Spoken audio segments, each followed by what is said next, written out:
ஓம் நமோ பகவதே ஸ்ரீ அரவிந்தாய. நண்பர்கள் அனைவருக்கும் இனிய வணக்கங்களை தெரிவித்துக் கொள்கிறேன்.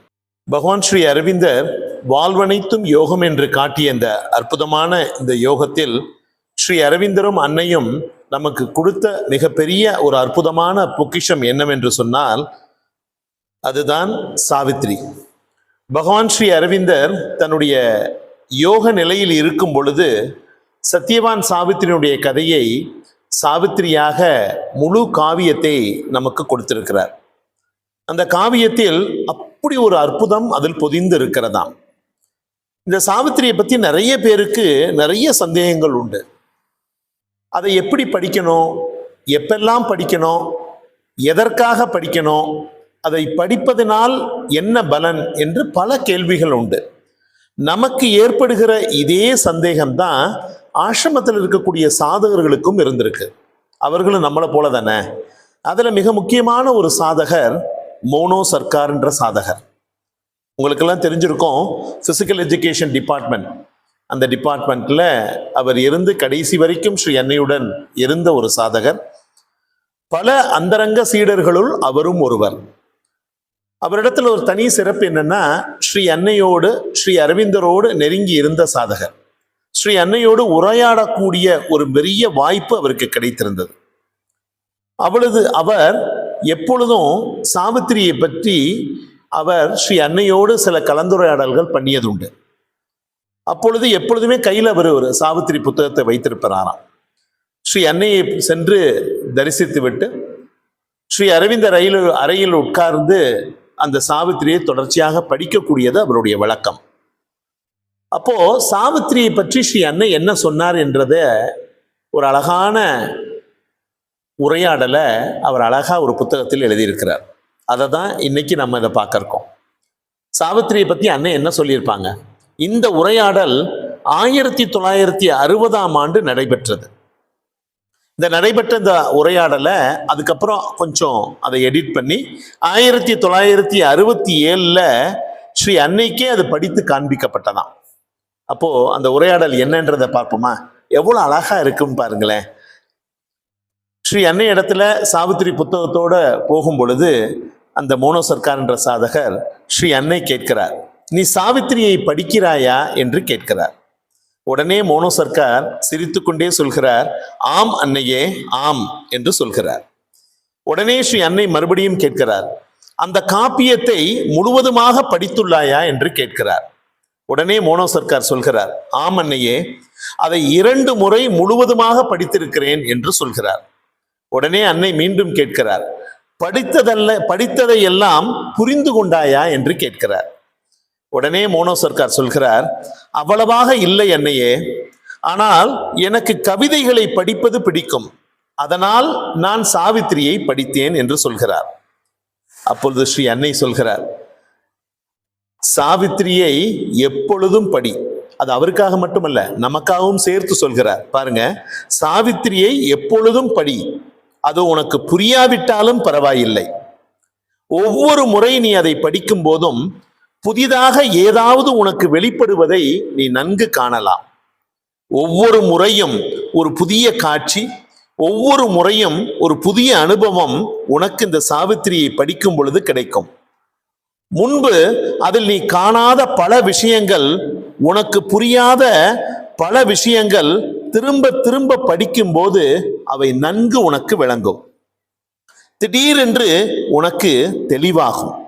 அதன் வார்த்தைகளின் வழியே, வரிகளின் வாயிலாக நீ எதிர்பாராத காட்சிகள் வந்து கொண்டே இருக்கும். ஒவ்வொரு முறை நீ சாவித்திரி படிக்கும் பொழுது அதை படித்து புரிந்து கொள்ள ஒவ்வொரு முறை நீ முயலும் போதும் அதில் கூடுதலாக ஏதாவது இருப்பதை நீ கண்கூடாக காண்பாய். முன்பு அதன் பின்னால் புதைந்திருந்த ஏதாவது ஒரு பொருள் தெளிவாக கண்கூடாக வெளிப்படுவதை நீ காண்பாய். ஆம், நீ முன்னர் படித்த அதே அடிகளை ஒவ்வொரு தடவை நீ மீண்டும் மீண்டும் படிக்கும் போதும் அதை ஒரு புதிய ஒளியில் நீ காண்பாய். இது தவறாமல் நடப்பதாகும். இவ்வாறு உன் அனுபவம் வளமடைந்தவாறு எப்பொழுதும் இருக்கிறது. ஒவ்வொரு முறை நீ சாவித்திரி படிக்கும் பொழுது ஒவ்வொரு அடியிலும் ஒரு புது காட்சி கிடைக்கிறது நீ சாவித்திரி படிக்கும் பொழுது. ஆனால் நீ மற்ற புத்தகங்களை அல்லது செய்தித்தாள்களை படிப்பது போல் இதை படிக்க கூடாது. மதர் சொல்றாங்க பாருங்க, மற்ற புக்கு படிக்கிற மாதிரி படிக்க கூடாதான். மற்ற செய்தித்தாட்களை படிப்பதை போல் இதை படிக்க கூடாது. எப்படி படிக்கணுமா? உன் மூளையை வெறுமையாக்கி மனதில் வேற எந்த எண்ணமும் இல்லாதபடி அனைத்தையும் அகற்றிவிட்டு இதை படிக்க வேண்டும். இவ்வாறு வெறுமையான மனதுடன் அமைதியாக திறவுடன் நீ ஒருமுனைப்பட வேண்டும். அப்பொழுது என்ன நடக்கும் தெரியுமா? அந்த மாதிரி நிலையில உட்கார்ந்து படிக்கும்போது மதர் சொல்றாங்க, அப்பொழுது அந்த சாவித்திரியின் சொற்கள், அந்த சாவித்திரியின் சந்தங்கள், அதிர்வுகள் ஆகியவை வெண்மையான ஒரு தாளை போன்றிருக்கும் உன் மனதை ஊடுருவி அதில் தன் முத்திரையை பதிக்கும்.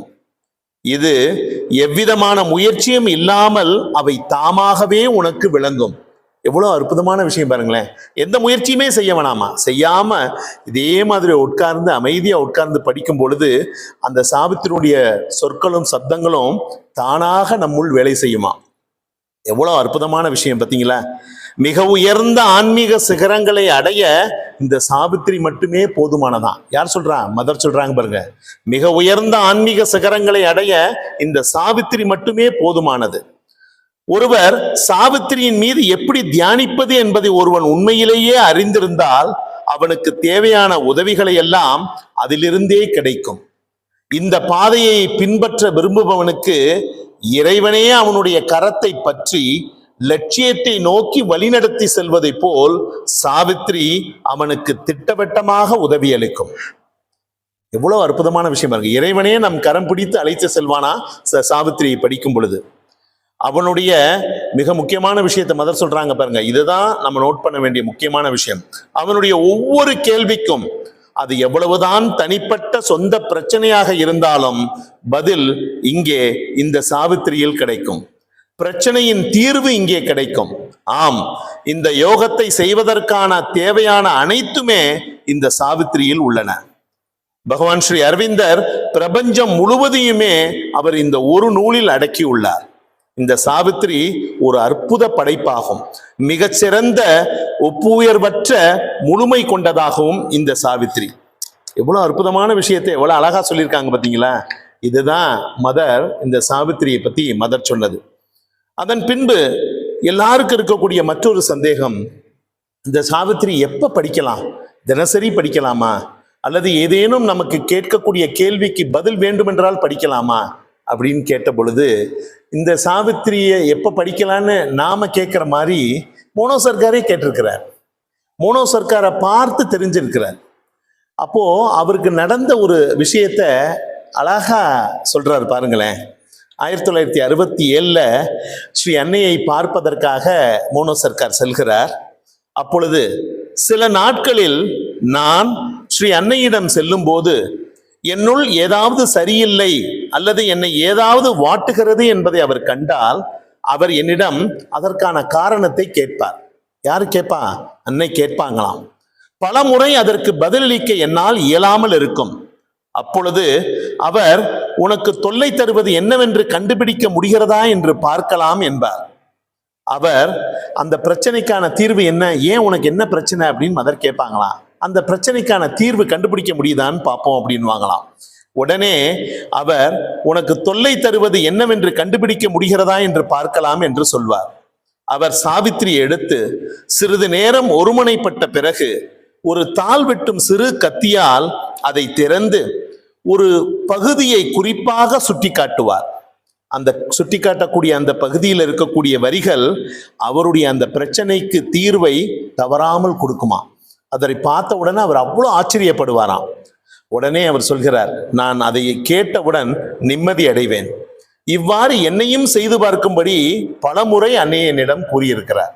இதே போலத்தான் நாமளும் நமக்கு ஏதேனும் ஒரு கேள்விக்கு பதில் வேண்டும் என்றாலோ, இல்லை ஏதேனும் ஒரு பிரச்சனைக்கு தீர்வு வேண்டும் என்றாலோ, இல்லை ஏதேனும் ஒரு பிரார்த்தனை செய்ய வேண்டும் என்றாலோ பிரார்த்தனை செய்துவிட்டு சாவித்திரியை எடுத்து சற்று நேரம் ஒருமுனைப்பட்ட பிறகு ஏதேனும் ஒரு பக்கத்தை திறந்து அதில் ஒரு பகுதியை தொட்டு பார்த்தோமானால் அதில் இருக்கக்கூடிய வரிகள் நம்மளுடைய பிரார்த்தனைக்கான பதிலாகவும் நாம் கேட்கக்கூடிய கேள்விக்கான பதிலாகவும் நம் பிரச்சனைக்கான தீர்வும் அதில் நிச்சயமா இருக்குமா.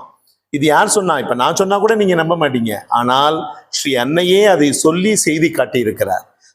அந்த பிரச்சனைக்கான தீர்வு அந்த வரிகள்ல இருக்குமா. இது தவறாமல் தொடர்ச்சியாக நடக்கக்கூடியதாம். சரி, எல்லாருக்கும் ஒரு கேள்வி, எப்ப படிக்கலாம் இந்த சாவித்திரி? எப்ப படிக்கலாம்? யார் சொல்றா எப்ப படிக்கலான்னு கேட்ட பொழுது ஸ்ரீ அன்னை சொல்கிறார், நீ மனமுடிந்து நிலை குலைந்த நிலையில் நீ இருக்கும் போது, உனது செய்யும் செயலில் வெற்றி கைகூட மறுக்கும் போது, எதிர்பார்த்ததற்கு எல்லாம் முரணாகவே எல்லாம் நிகழும் போது, என்னதான் முயன்றாலும் நீ உன் சமநிலையை இழந்து வாழ்க்கையே வெறுத்து வெம்பியிருக்கும் நிலைமையை அடைந்தால் உடனே சாவித்திரியை கையில் எடுத்துவிடு. சற்று நேரம் ஒருமுனைப்பட்ட பிறகு ஏதேனும் ஒரு பக்கத்தை திறந்து அதை படித்த உடனே எப்படி இருக்குமா? உன் துன்பமெல்லாம் கதிரவனை கண்ட பனி போல் மறைவதை காண்பாய். யார் சொல்றா? மதர் சொல்றாங்க பாருங்க. உன்னுடைய மிக மோசமான துயரங்களையும் கடந்து செல்லும் திறனையும் நீ பெறுவாய். அதுவரை உன்னை துன்புறுத்தியவை உன் உணர்விலிருந்தே விலகி போவதை நீ கண்கூடாக காண்பாய். அதற்கு பதிலாக ஒருவித மகிழ்வை நீ உணர்வாய். உணர்வின் முழு மாற்றத்தை நீ காண்பாய். முடியாத செயலில்லை என்றும் எதையும் வெல்லும் ஆற்றலும் திறனும் கிடைப்பதையும் நீ உணர்வாய். அனைத்தையும் தூய்மைப்படுத்தும் அளவற்ற மகிழ்ச்சியை நீ உணர்வாய். சில வரிகளை மட்டும் படித்தால் போதும். யார் சொல்றா? மதர் சொல்றாங்க. சில வரிகளை மட்டும் படித்தால் போதும். உன் மிக ஆழ்ந்த பக்தியுடன் அந்த பகுதி ஒரு தொடர்பை ஏற்படுத்த அதுவே போதுமானது என்கிறார் ஸ்ரீ அன்னை. சாவித்திரியினுடைய அசாதாரணமான சக்தி இத்தகையதாகும். அல்லது நீ என்ன பண்ணலாம் தெரியுமா அப்படின்னு ஸ்ரீ அன்னை சொல்கிறார். இதன் சில வரிகளை படித்து விட்டு ஆழ்ந்து சிறிது நேரம் தியானத்தில் ஒருமுனைப்பட்டால் உன்னை அலைக்கழித்த தொல்லையை தீர்க்கும் வழியை அந்த தியானத்தில் நீ காண்பாய். ஆக என்ன சொல்றாங்க பாருங்க மதர் நிறைவா, எதையும் நினைக்காமல் சாவித்திரியில் ஏதாவது ஒரு பக்கத்தை திறந்து படித்தால் போதும், உன் பிரச்சனைகளுக்கு பதில் கிடைக்கும். இதை எப்படி செய்யணுமா? எளிமையாக நம்பிக்கையுடன் செய்தால் பலன் கிடைப்பது உறுதி. எனது ஆசிகள் என்று ஸ்ரீ அன்னை சொல்லி முடிக்கிறார். எவ்வளவு அற்புதமான விஷயம் பார்த்தீங்களா? இந்த சாவித்திரியில அவ்வளவு ஒரு அற்புதம் இருக்கிறது. சாவித்திரி என்ற ஒரு சொல்லே போதுமாம். உலக திருவுருமாற்றத்திற்கான மந்திரம் சாவித்திரி என்று ஸ்ரீ அன்னை சொல்கிறார். அவ்வளவு ஒரு அற்புதம் இந்த சாவித்திரியில் பொதிந்து கிடைக்கிறது. அதனாலதான் ஒவ்வொரு முறையும் சாவித்திரிக்கு அதீத முக்கியத்துவம் அன்னையன்பர்கள் அனைவரும் கொடுக்கிறார்கள். சாவித்திரியை தொடர்ச்சியா படிக்கலாம், அதை எழுதலாம். அதுல இருக்கக்கூடிய அனைத்து விஷயங்களும் அவ்வளோ ஒரு வைப்ரேஷனா இருக்குமா. சொல்றாங்க மதர், வேத மந்திரங்கள் அனைத்தையும் அவர் அதுல கரைத்து வைத்திருக்கிறாராம். அதனாலதான் ஒரு சில சொற்களை படிக்கும் பொழுது நமக்குள் ஒரு அதிர்வலைகளை ஏற்படுத்துமா. இன்னொரு முக்கியமான விஷயம் என்ன தெரியுமா? நமக்குள் நிறைய நரம்புகள் இருக்கும். எல்லா நரம்புகளும் எப்பவும் செயல்பாட்டில் இருக்காதான். சில நரம்புகள் தூங்கி கொண்டிருக்குமா. நரம்புகளை தூங்கி கொண்டிருக்கக்கூடிய நரம்புகளை விழித்தல செய்யக்கூடிய சக்தி இந்த சாவித்திரியுடைய சொற்களுக்கு இருக்கான். எவ்வளோ ஒரு அற்புதம் பாருங்களேன். அப்போ அதை நம்ம விடலாமா? அதை படிச்சு நம்ம எவ்வளோ ஒரு அற்புதத்தை ஒவ்வொரு நாளும் தினசரி நம்ம அனுபவிக்கலாம். இன்னொரு முக்கியமான விஷயம் என்னென்றால், யார் இடத்தில் சாவித்திரி என்ற ஒரு புத்தகம் இருக்கிறதோ அந்த சாவித்திரி புத்தகம் இருக்கக்கூடிய இடத்துல யமன் வருவதற்கு தயங்குவானாம். அவ்வளவு ஒரு சக்தி வாய்ந்த புத்தகம் இந்த சாவித்திரி. அதனாலதான் தினசரி காலையோ மாலையோ இரவோ நீங்கள் தொடர்ச்சியாக படித்து கொண்டு வாருங்கள். அதை கஷ்டப்பட்டு படிக்கக்கூடாது. எளிமையா நம்பிக்கையோடு நீங்க படிச்சா மிக அற்புதமான நிகழ்வை நீங்க கண்கூடாக காணலாம். இதை பல அன்பர்கள், பல சொற்பொழிவாளர்கள், பல பேர் இதை பத்தி பேசியிருந்தாலும் கூட ஸ்ரீ அன்னை என்ன இதை பத்தி சொல்லியிருக்கிறார் என்பதற்காகத்தான் இந்த மெசேஜை உங்களுக்கு போட்டேன். இந்த சாவித்திரியை தொடர்ச்சியாக படிப்பதன் மூலமாக பல அற்புதங்கள் நிகழ்ந்திருக்கிறது. இன்னும் பல அற்புதங்கள் நிகழ காத்து கொண்டிருக்கிறது. ஆக தொடர்ந்து சாவித்திரியை படிப்போம், அற்புதங்களை காண்போம், நிறைய அதிசயங்களை நிகழ்த்துவோம். அதிசயங்கள் நடக்கிறத நம்ம கண்கூடாக பார்ப்போம். ஸ்ரீ அரவிந்தர் அன்னையினுடைய அருள் எல்லோருக்கும் கிடைக்க வேண்டும் என்று பிரார்த்தனை செய்து மற்றொரு விஷயத்தில் மீண்டும் உங்களை சந்திக்கிறேன். நன்றி, வணக்கம்.